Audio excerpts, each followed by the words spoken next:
ሰላም የምናገኝበትን መስቀል ሳንሳለም እንሰነብታለን እንጂ ሰውነትን መማተብ አማትቦ መስገድ ግን አይከለከልም። በሰሙነ ሕማማት የማይጸለይ ጸሎት አለ። ለምሳሌ በስመ አብ ማለት ማማተብ መልካ አይጸለይም ይባላል። ማማተብም በስመ አብ ማለትም አሁን ከእንትን ጋር ምንም ያገናኘው ነገር የለም። አንዳንዶቹ ደግሞ ካለማወቅ የተነሳ ዝም ብሎ ተነስተውም የሚያስተምሩ አሉ። ማማተብ አይቻልም ይሄ ምናምን እንደዚህ ብለው መልካ አይጸለይም ብለው ያነሳሉ። አሁን ለምሳሌ አሁን መልክ ብለህ ብታነሳ መልክ የማይጸለይበት ጊዜ አይደለም። ይሄ መልካ ሕማማት እኮ እንጸልያለን። መልክ ነው በራሱ። ማማተብ ይቻላል። በዚህ ጊዜ ማለትም በሰሙነ ሕማማት ማለት ነው በመስቀል ምልክት ከላይ ወደ ታች ከግራ ወደ ቀኝ እና መሃል ላይ የምንጨርሰው በመስቀል ምልክት አድርገን መሳለም የለም። ነገር ግን በቃላችን በስመ አብ ወወልድ ወመንፈስ ቅዱስ አሐዱ አምላክ ብለን መንፈሳዊ ስራችንንም ሌሎቹን ነገሮች መጀመር እንችላለን። ሰላም ውድ የዚህ ቻናል ቤተሰቦች፣ ዛሬ በሕማማት ውስጥ ማማተብ ይቻላል ወይስ አይቻልም በሚል ርዕሰ ጉዳይ እንማማራለን። የዚህ ቪዲዮ መግቢያ ላይ እንዳያችሁት በባለፈው በተለቀቀው ቪዲዮም አብዛኞቻችሁ እንደጠየቃችሁኝ መምህር ምትኩ አበራን ጨምሮ ሌሎችም መምህራን ማማተብ አይቻልም ሲሉ፣ ሌሎች ደግሞ ማማተብ ይቻላል የሚል ትምህርት አስተምረዋል። ይህም አብዛኞቻችሁ ግራ እንድትጋቡም አድርጓል። ዛሬ ደግሞ አባታችን አባ ገብረ ኪዳንና ሊቀ ሊቃውንት ስምዐኮነ መልአክ በዚህ ጉዳይ ምን አስተማሩ የሚለውን የምንማማር ይሆናል፣ የምንመለከት ይሆናል። እስከ መጨረሻው ተከታተሉ። ጥያቄ ካላችሁ ደግሞ ኮሜንት ስር ጻፉልን፣ እያየን በቪዲዮ መልስ የምንሰጣችሁ ይሆናል። መጀመሪያ ግን እንደተለመደው ይህ ቪዲዮ ለሌሎች ወንድምና እህቶች ይደርስ ዘንድ እንደተለመደው 2000 እና 3000 ላይክ በማድረግና እንዲሁም ሰብስክራይብ በማድረግ ጀምሩ። ቀጥታ ወደ ትምህርቱ እናልፋለን። አባታችን አባ ገብረ ኪዳን ያስተምሩናል። በዚህ ሳምንት ተላ ደስታ ያደረገ በዚህ ሰሞን ጌጥ ያጌጠ ደስ ያለው ይሄን ያደረገ ከሚስቱ ጋር አንድ ወይም ከባሏ ጋር አንድ የሆነ በመኝታ የተገናኘ መብል መጠጥን አብዝቶ የሚደሰት ሰው ቁጥሩ ከአይሁድና ከይሁዳ ጋር ነው ማለት ነው። ሰሞኑን የክርስቶስን መከራ እያሰብን ቤተክርስቲያን ተግቶ በመዋል በማደር ቀንም ሌትም በ24 ሰዓት የሚነበብ ግብረ ሕማማት የሚባል መጽሐፍ አለ ከሊቃውንት የተሰበሰበ። ይህንን ግብረ ሕማማት በሕማማት የ6 ወር ጎዳና እንኳን ቢሆን ሂዶ ቢታጣ ሊሰሙት ይገባል። ግብረ ሕማማት ማለት የክርስቶስ የሕማማቱን ሥራ የሚናገር መጽሐፍ ማለት ነው። መጽሐፉም ሌላ አይደለም ከነቢያት ከሐዋርያት የነ ኢሳይያስ የነ ኢዮብ የነ ኤርምያስ የነቢያት የሐዋርያት መጽሐፍ ቅዱስ ሃይማኖተ አበው ሊቃውንት ሁሉ ያመሰጠሩት ትርጓሜ ሕማሙን የሚናገረው ተውጣቶ ሊቃውንት አባቶቻችን ሐዋርያት አባቶቻችን በዲድስቅልያ ከሰሩት ከሲኖዶሳቸው ከአዲስ ኪዳን ከብሉይ ኪዳን ከሊቃውንት መጽሐፍ ተውጣቶ የተዘጋጀ የክርስቶስን መከራ አንቀጹን የሚናገር መጽሐፍ ነው። ያንን ቁጭ ብሎ እየሰሙ ወሬ ሳያወሩ ሐሳብ ስጋዊ ነገርን ትቶ ስራ ሳይሰሩ ወደ ግል ስራ ሳያዘወትሩ በቤተክርስቲያን ተወስኖ መቆየት ይገባል። የሚቋረጥ ጸሎት የለም። መልክ ይደገማል። በዚህ ሳምንት አይደገምም የሚል መጽሐፍም የለም። ሰላምታ ጸሎትም ይደገማል። ለምን? መልካ ሕማማቱ ራሱ ሰላምታ ነው። ከሚደረሱ መጻሕፍት መካከል መኃልየ ሰሎሞን አንዱ ነው። መኃልየ ሰሎሞን ደግሞ መልክ ነው ራሱ። የቤተክርስቲያንን ዓይኗን፣ ጥርሷን፣ ጉንጯን ሲናገር የቤተክርስቲያን ውበት ነው። ይሄ ሁሉ መልክ የሚገልጥ ነው። ታዲያ መኃልየ ሰሎሞን መልክ አይደገምም በተለምዶ በሚባልበት በቀዳሚት ዕለት የሚነበብ በማሕሌት የሚቆም ቃለ እግዚአብሔር ነው። ሰላምታው መልክ ነው። ቅባ ብርሃኑ ለገጽ ሰላም ለኪ፣ ስቴ ወይን ዘነፈራጽ ሰላም ለኪ፣ ቀስተ ኪዳኑ ለኖህ ሰላም ለኪ። ስለዚህ እየተባለ ሁሉ ሰላም ለኪ እየተባለ ነው የሚደረስ። መልካ ሕማማት ነው። ስብሐት ለከ ሰላም ለከ ሰላም ለኩም እየተባለ ነው መልካ ሕማማቱ የሚደረስ። መልካ ስዕልም ይባላል። ስለዚህ በሕማማት ይሄ ይደገማል ይሄ አይደገምም የሚባል ጸሎት የለም። ከስንፍና በቀር ግብረ ሕማማትን ከምናደርስበት ጊዜ በቀር የምናደርሳቸውን ጸሎቶች ሁሉ ይደረሳል። ቤተክርስቲያንም ኪዳኑን ቅዳሴውን የምታቆመው የክርስቶስን ሕማም ለማሰብ ተድላ ደስታውን አቆይታ በሌላ ቃለ እግዚአብሔር ተክታ ስታደርስለት ትሰነብታለች። ይኸውም እንዳይታጎል የሰኞ የማክሰኞ የረቡዕ ኪዳን እንዳይታጎል በዕለተ ሐሙስ 3 ኪዳኖችን መላልሳ በማድረስ እነዚህ ሁሉ ትፈጽማቸዋለች። ስለዚህ ይህን በማድረግ ቤተክርስቲያን ፍጹም በመዋል ቢቻል የጨው ቂጣ በመብላት የተቻለው ከታመመ ሰው በቀር ደዌ ከጸናበት በቀር በጨው ቂጣ እየበሉ ከሚጣፍጥ ምግብ በቀር ሆኖ ይህንን መጸለይ ይገባል። ቤተክርስቲያን መዋል አለብን። ግብረ ሕማማቱን መስገድ ብቻ ሳይሆን ግብረ ሕማማቱ የሚነበበውን ንባብ መስማት ይገባል። በጸሎተ ሐሙስ ሁሉም ምዕመናን ይቆርባሉ፣ ስጋው ደግሞ ይቀበላሉ። መቁረብ የሚቻላቸው የተዘጋጁ ሁሉ ይቀበላሉ። ምን የጸሎተ ሐሙስ ዕለት ብቻ የሚቀደስበት ምክንያት የጸሎተ ሐሙስ ዕለት ሐሙስ ሐዋርያትን አቁርቦ ዓርብ ስለተሰቀለ ያንን ታሳቢ ማድረግ የዛለት ምስጢረ ክህነትን ለማስተማር ስርዓተ ቁርባንን ለማስረዳት 12ቱን ብቻ አቁርቧል። ዛሬ ግን ስጋው ደግሞ ለሁሉ ስለተሰጠው ሁሉም ምዕመናን ይቆርባሉ። በዕለተ ዓርብ ስቅለት ነው። ሕማሙን እያሰብን በወይራ እየተጠበጠብን ይህን የምናደርግበት ምክንያት ወይራ ጽኑ ነው። ጌታችን ኢየሱስ ክርስቶስ የተቀበለው መከራ ጽኑ ነው። ከበረከተ መከራህ አሳትፈኝ፣ ቅዱስ ጳውሎስ በሕማሙም በሞቱም ልመስለው እወዳለሁ ብሎ ፊልጵስዩስ ምዕራፍ 3 ቁጥር 11 ላይ እንደነገረን ሞቱን በሚመስል ሞት ለመሳተፍ ወይራ እየተጠበጠብን ኃጢአታችን እየተናዘዝን እንፈጽመዋለን። ሰላም የምናገኝበትን መስቀል ሳንሳለም እንሰነብታለን እንጂ ሰውነትን መማተብ አማትቦ መስገድ ግን አይከለከልም። ይህንን አድርጎ ዓርብ ማታ ለእሑድ እስከ እሑድ ድረስ አክፍሎ መዋል ይገባል። ማንኛውም ሰው ማክፈል ይገባል። ማማተብ ግን ይቻላል ሳምንቱን። ለምን የማንባረክበት ምክንያት ሐዘንን ለመግለጥ የጌታችን መከራውን ለመግለጽ ስቃዩን ለማሰብ ሰላም የሚሰጥ አምላክ ሰላም እንደሌለው አድርገው እያንከላከሉ እያዳፉ ሰቀሉት ለማለት ሰላም የምናገኝበትን መስቀል ሳንሳለም እንሰነብታለን እንጂ ሰውነትን መማተብ አማትቦ መስገድ ግን አይከለከልም። ለአባታችን ለአባ ገብረ ኪዳን ቃለ ሕይወትን ያሰማልን። ይህንን ይመስላል እንግዲህ አባ ገብረ ኪዳን ያስተማሩት። አባ ገብረ ኪዳንም ማማተብ ይቻላል የሚል ትምህርት ነው እንግዲህ ያስተማሩን። አብዛኞቻችን እንደማይቻል ነበር እንግዲህ ከድሮ ጀምሮ የሰማነውም የተማርነውም። በዚህ ጉዳይ ላይ ተጨማሪ ሊቀ ሊቃውንት መአኮነ መላክም ተጠይቀው መልስ ሰጥተዋልና እሱንም እንከታተል። እናንተ ከስር ኮሜንት ላይ ጻፉልን ያላችሁን አስተያየት፣ እኛም የምንችለውን እየመለስን ሌሎች አባቶች ምን አሉ የሚለውንም ይዤላችሁ እየመጣው የምንማማር ይሆናል። ወደ ቪዲዮ እንለፍ።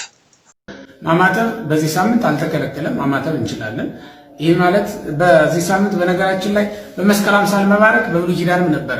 ያዕቆብ በኦሪት ዘፍጥረት ምዕራፍ 49 ላይ ስንመለከት እንደምናነበው እጁን አመሳቅሎ የዮሴፍን ልጆች ይባረካቸው እንደነበረ ተጽፏል። ሌሎች ምልክቶች ይታያሉ። የመስቀል ምልክቶች ነበሩ። በዓለመ መላእክትም የመስቀል ምልክት ነበረ።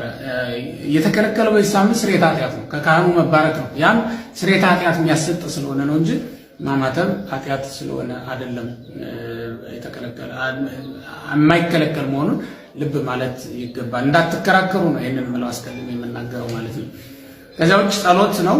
ጸሎት የተከለከለ ጸሎት የለም። በዚህ ሳምንት ጸሎተ ቅዳሴ ነው የማይቀደሰው በቤተ መቅደስ እንጂ የተከለከለ ጸሎት የለም። በግብረ ሕማማት ቢሆን የታዘዘው እስከ ዓርብ ድረስ ታመመ ሞተ እስከሚለው ድረስ ጸልዩ የሚል ትእዛዝ ይገኝ ይሆናል በግብረ ሕማማት እንጂ ከዚያ ያለፈ ይህን ጸልዩ ይህን አትጸልዩ የሚል ስለሌለ መልክም ሊሆን ይችላል፣ ውዳሴም ሊሆን ይችላል። ብትጸልዩ መልካም ነው ክርስቲያኖች እና በዚህም መከራከር ስለማይገባ ነው የማነሳው።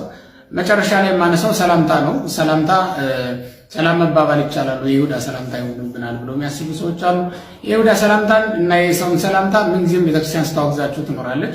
በየትኛውም ጊዜ የይሁዳ ሰላምታ የሚያቀርቡ ሰዎች አሉ እኮ። ይሄ ማለት ተንኮል ያለበት ፍቅር የሌለው ግን ደግሞ ላዩ ፍቅር የሚመስል ሰላምታ ማለት ነው የይሁዳ ሰላምታ። በእንዲህ አይነት አኗኗር የሚኖሩ ሰዎች እኮ አሉ። እንዲህም እየኖሩ ግን በዚህ ሳምንት ክርክር ሲያነሱ ይታያል። እና የተወደዳቸው እግዚአብሔር ቤተሰቦች ሰላምታው በራሱ የሚጎዳው ነገር የለውም እና ከይሁዳ ሰላምታ የራቀ ነው የኛ ሰላምታ፣ ምንም ጥርጥር የለው። በዕለተ ሐሙስ ብቻ ግን በግብረ ሕማማት እንደተጻፈው ከሰላምታ ይከልከሉ የሚል ንባብ ተጽፎ ይገኛል። ከዚያ ያለፈ ግን አሁን እንደው የዛን ቀንም ቢሆን አድርገውት ቢገኙ ምዕመናን ኃጢአት ነው ማለት ግን አይደለም እና በዚህም እንዳትከራከሩ እንዳትጨናነቁም ነው ይህንን መናገሬ። በሰሙነ ሕማማት የማይጸለይ ጸሎት አለ። ለምሳሌ በስመ አብ ማለት ማማተብ መልካ አይጸለይም ይባላል። ማይጸለይ ጸሎት እንኳን የለም። እውነት ለመናገር በተለይ የግል ጸሎት ላይ ውሳኔ አልተላለፈም። አንዳንድ ሰዎች እንዲህ ለማለት የሚያበቃቸው አለ። በዚህ በግብረ ሕማማት አንድ ውሳኔ አለ። የጸሎት ሃይማኖትም እስከ ሀበይ ብልሃም ይላል። ታመመ ሞተ የሚል አለ አይደለ? ታመመ እስከሚለው ድረስ እስከ ዓርብ ድረስ ማለት ነው። እስከ ዓርብ ድረስ ከሰኞ ጀምሮ አሁን እስከ ዓርብ ድረስ ታመመ እስከሚለው ድረስ ስለኛ ከሰማይ ወረደ ከቅድስት ከእመቤታችን ከቅድስት ሥጋ እነሳያለን እንሄድና ከዛ ታመመ ይላል። ሐመም የሚለው ማለት ነው። እስከሱ ድረስ ብላችሁ ተውት ይላል። ያችን መነሻ አድርገው ነው እንግዲህ አንዳንድ ሰዎች ጸሎት አይጸልይም ይሄ ምናምን እንደዚህ የሚል ሐሳብ ለመስጠት ያዳፈራቸው መግቢያ የሆናቸው እሱ ይመስለኛል እንጂ በተለይ በግል ጸሎት ምንም አይነት እንትን የለም፣ የተሰራ ስርዓት የለም። የግል ጸሎት ማንኛውም ሰው የትኛውንም ሊጸልይ ይችላል። የማህበር ሲሆን ነው ይሄም ራሱ የማህበር ላይ ነው። የማህበር ማለት ምንድነው? ግብረ ሕማማት እናነባለን። ጸሎት ሃይማኖት የሚታወጅበት ላይ እስከ ሀበ ይብልሃም ድረስ እንሄድና እናቆማለን ማለት ነው እንጂ ከዛ ውጭ በግል ጸሎት ላይ ይሄን ጸልዩ እና ጸልዩ ተብሎ የተላለፈ ትእዛዝ የለም። አሁን ቅዳሴም ቢሆን የጋራ ቅዳሴ ነው። መስዋዕት ለመሰዋት ገብተን የምንጸልየው በጋራ የምንጸልየው ጸሎት ነው እንጂ በግሉ ቅዳሴ ማርያም ቅዳሴ ጊዜ የሚጸልይ ሰው ቢኖር አይጸልይም ማለት አይደለም። ስለዚህ ማማተብም አይከለከልም፣ በስመ አብ ማለትም አይከለከልም ማለት ነው። ማማተብም በስመ አብ ማለትም አሁን ከእንትን ጋር ምንም የሚያገናኘው ነገር የለም። ይሄኛው አገልግሎት እንደው ቅዳሴ ሲከለከል መስዋዕት መሰዋት ስንተው ቡራኬም ስንከለክል ምንም ስንል ሰዎቹ ግራ እየገባቸው ከፍርሃት የተነሳ የሚያነሷቸው አንዳንዶቹ በፍርሃት ምክንያት ፈርተው እንደው ሕግ እንዳንጥስ ብለው ሕግ እግዚአብሔርን ከማክበራቸው የተነሳ ረድኤተ እግዚአብሔር እንዳይነሳቸው ሕግ እንዳይጣስባቸው እግዚአብሔርን ከመፍራታቸው የተነሳ ራቅ አድርገው አጥረው ስለሚኖሩ ነው። በሕይወታቸው ነገሮችን ሁሉ ረዘም አድርገው ስለሚመለከቱ የሚያነሱት ጥያቄ ነው። አንዳንዶቹ ደግሞ ካለማወቅ የተነሳ ዝም ብሎ ተነስተውም የሚያስተምሩ አሉ። ማማተብ አይቻልም ይሄ ምናምን እንደዚህ ብለው ብለው ያነሳሉ። ማማተብን በተመለከተ እንግዲህ እንዲህ ያስተምረውናል ሊቀ ሊቃውንት ስምዐኮነ መልአክ።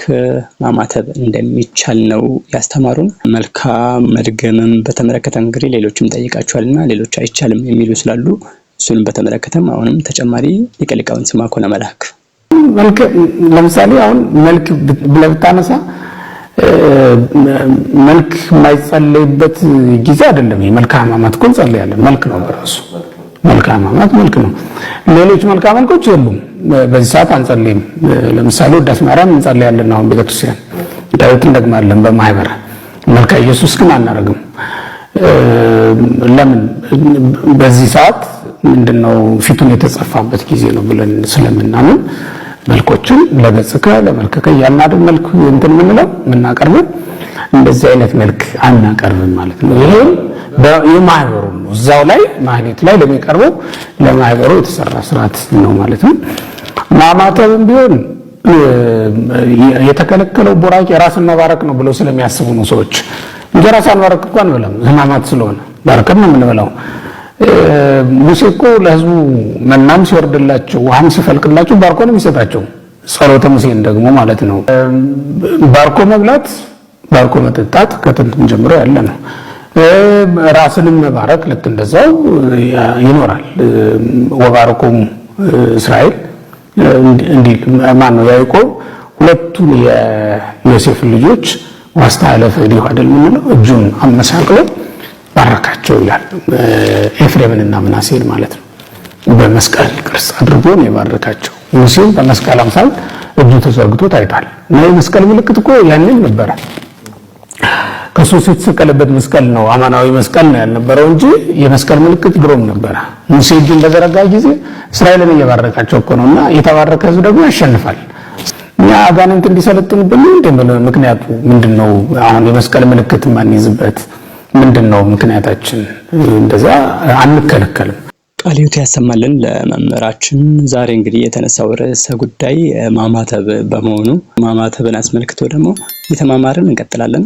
ላይክ እና ሰብስክራይብ ያላደረጋችሁ ግን እባካችሁን ላይክ ሰብስክራይብ አድርጉ፣ ለሌሎች እንዲደርስ ነው ይሄ ቪዲዮ። እና ላይክ ስታደርጉ ብዙ ላይክ ሲኖረው 2000 3000 ከዛ በላይ ላይክ ሲኖረው እስከ 10000 ላይክ ሲኖረው በጣም ብዙ ክርስቲያኖች ጋር ይደርሳል። በጣም ቪውም ይኖራል። ቪዲዮ ለብዙዎችም ተደራሽ እንሆናለን እኛም ማለት ነው። ሰብስክራይብ ብታደርጉና ብትከታተሉ ላለው ወደ ቀጣዩ ቪዲዮ እናልፋለን። ስታማትቡ ደግሞ እንደዚህ ዝም ብሎ አይባልም። በትክክል ግንባራችሁን መንካት አለባችሁ። አይምሮዬን እንዳትቆጣጠረው ማለት ነው። አይምሮዬን ከሚቆጣጠረው ሰይጣን አድነኝ፣ ልቤን ከሚቆጣጠረው ሰይጣን አድነኝ፣ በግራዬ ካለም ሰይጣን አድነኝ፣ በቀኝም ካለ ሰይጣን አድነኝ ማለት ነው ማማተብ እንጂ ዝም ብሎ ብትሉት አይሆንም። ግንባር መነካ አካል ደረታችንን ማለፍ አለ ማንካት አለበት። ይሄን መንካት አለበት። እንደዚህ ካረገን በአንደኛ ሰይጣን ሰዎች በትክክል እንዳያማትቡ ማድረግ አንዱ የሰይጣን ተንኮል ነው ይላል አንድ ከበረሃ አባቶች አንዱ ሲናገር። በትክክል እንዳያማትቡ ማድረግ የሰይጣን አንዱ ተንኮል ነው። ለምን ሲያማትቡ እንደሚወጉት ስለሚያውቁ። ለመሳለም ስንገኝ ቤተክርስቲያን አንዱ በር ላይ ነው። ድንገት ከመኪና ወርደን ሊሆን ይችላል፣ መንገድ አቋርጠን ስንሄድ ሊሆን ይችላል። ቤተክርስቲያኑ በር ላይ ሆነን እንቆማለን። ከቆምን በኋላ መሳለም ላይ ትክክለኛው ስናማትብ ጣታችንን በትምህርተ መስቀል ምልክት ማድረግ አለብን። ሶስቱ ጣታችን ይታጠፋል። የታጠፉት ሶስቱ ጣታችን ላይ ይሄኛው ጣታችን ይጋደማል። መስቀል ነው የሚሰራው። እንደዚህ ስናደርገው መስቀል ነው። ከዛ ይሄንን መስቀል ወስደን ግንባራችን ላይ ነው የምናስቀምጠው ስንሳለም ማለት ነው። እና ግንባራችን ላይ ስናስቀምጠው እኩል የእግዚአብሔርን ስም እንጠራለን። በስመ አብ እንላለን። እኩል ጣታችንን ካመሳቀለን በኋላ በስመ አብ እንላለን።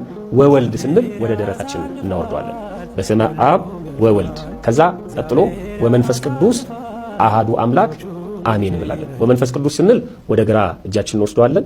ከዛ አሃዱ አምላክ ስንል ወደ ቀኝ እናመጣዋለን።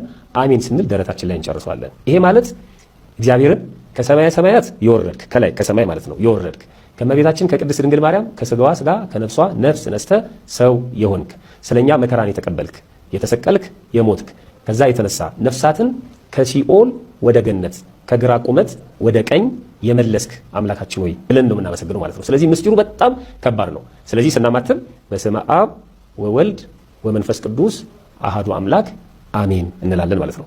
አንዳንድ ሰዎች እንደነገርኳችሁ በልምድ ነው የሚያማትቡትና ሲያማትቡ አንዳንዶቹ ጣታቸውን አንድ ጣታቸውን ብቻ ነው የሚያወጡት።